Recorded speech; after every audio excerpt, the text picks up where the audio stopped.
What's going on, Jet fans? Matt O'Leary back with another video on this lovely Saturday morning, and today I wanted to talk about what I think could end up being an underrated positional battle to watch for when training camp eventually comes. So yesterday, if you missed it, I did my way too early 53-man roster prediction. I noted subject to change, but naturally, people were very either in agreement or very upset about it. Controversial. So I wanted to talk about something that I think is going to be an interesting potential positional battle, and that's at wide receiver. Now, that's under the assumption the Jets don't add anything else to the position, which they could. Marquez Valdes-Scantling is an option who is still on the open market. He's a deep threat receiver. I know he kind of had a rocky season last year with the Kansas City Chiefs. During the regular season, he was pretty bad. In the playoffs, honestly made some clutch plays. So I don't know. I'm not saying like, oh, they have to pounding the table. They have to sign Marquez Valdes-Scantling. That's not going to be me this offseason. But if they do, I would understand it as, you know, he gives the Jets a deep threat on the outside as like their fourth or fifth option in the passing attack.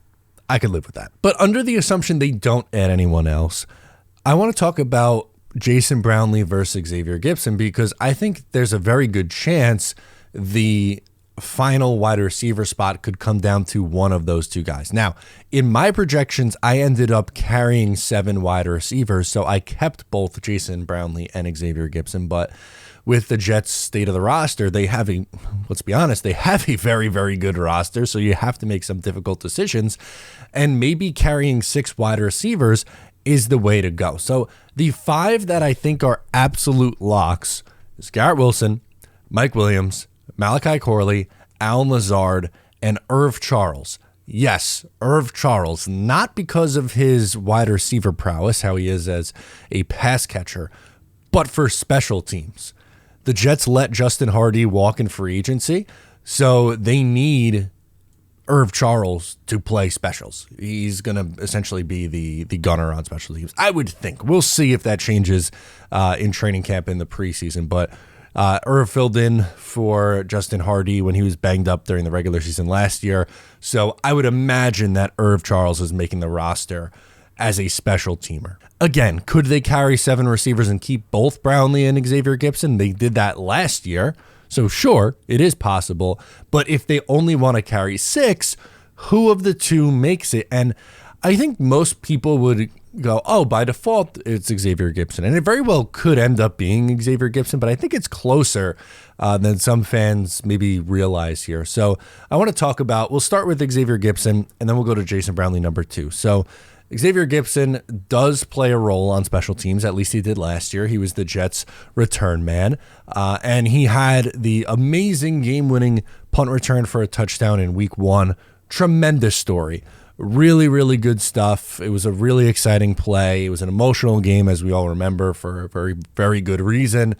But as a returner, after week 1, he didn't really do all that much. On the season, he averaged 9.7 yards per punt return, which was 17th in the league. So, he was okay as a returner, but the muffs became a problem. He had 2 muff punts during the regular season, which was tied for the most in the league.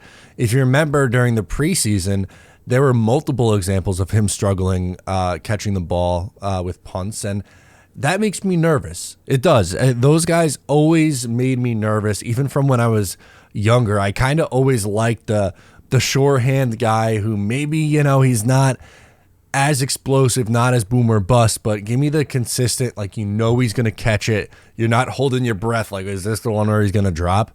And kind of felt that way with Xavier Gipson. Now, is that something in an area that you can improve in? Of course. I'm not saying, Gipson stinks, throw him away. That's not what I'm saying here.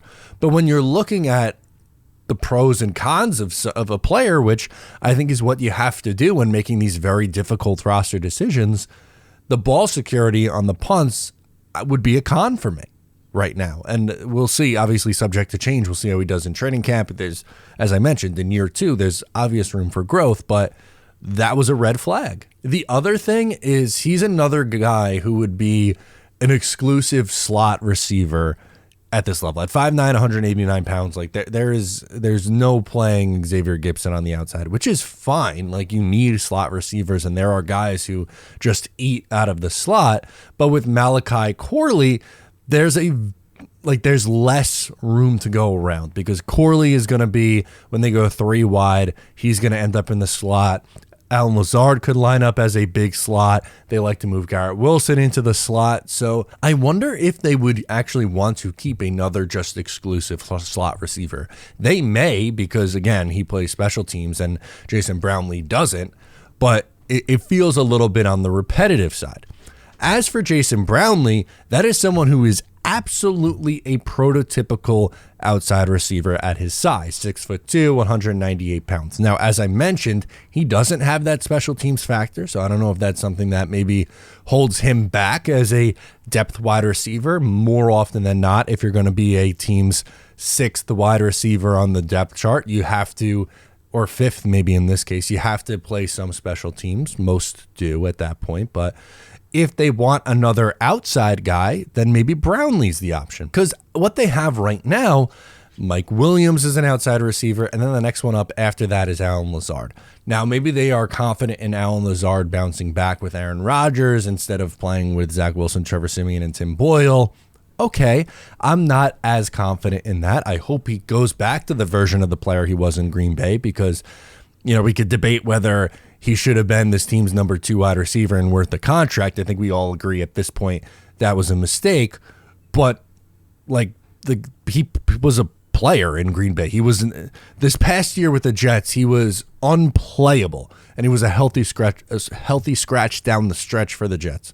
When he was in Green Bay, that wasn't really the case. Again, I'm not saying he's, you know, the best wide receiver since sliced bread, but he was productive. He had some ability in the red zone. He went up and got the football. He was a really good blocker in the run game. Like, he was a useful wide receiver, and maybe he turns back into that. Brownlee kind of is of the similar mold. He's a jump ball guy. He's acrobatic catch kind of receiver. He had a ton of really big plays in training camp. He was kind of quiet in the preseason. Regular season didn't get as much of a run as Xavier Gipson did as a pass catcher, but Brownlee did end up having a receiving touchdown at the end of the year last year, so he did have a little bit of a impact there. So who knows? Maybe at the end of the day, they end up carrying both Jason Brownlee and Xavier Gipson, but I thought it'd be an interesting exercise to kind of look at both of those guys and see if it does in fact come down to just one of those two guys. Who would the Jets choose? And I think it's going to be really dependent on what they're looking for. If they prefer the guy who gives you the special teams and plays on the inside as a slot receiver, it's going to be Gibson. If they want another outside receiver, red zone threat, jump ball, acrobatic catch kind of guy, then that's Jason Brownlee. Let me know your thoughts down below in the comments. Once again, I'm Matt O'Leary. Subscribe if you're new, and I'll catch you next time.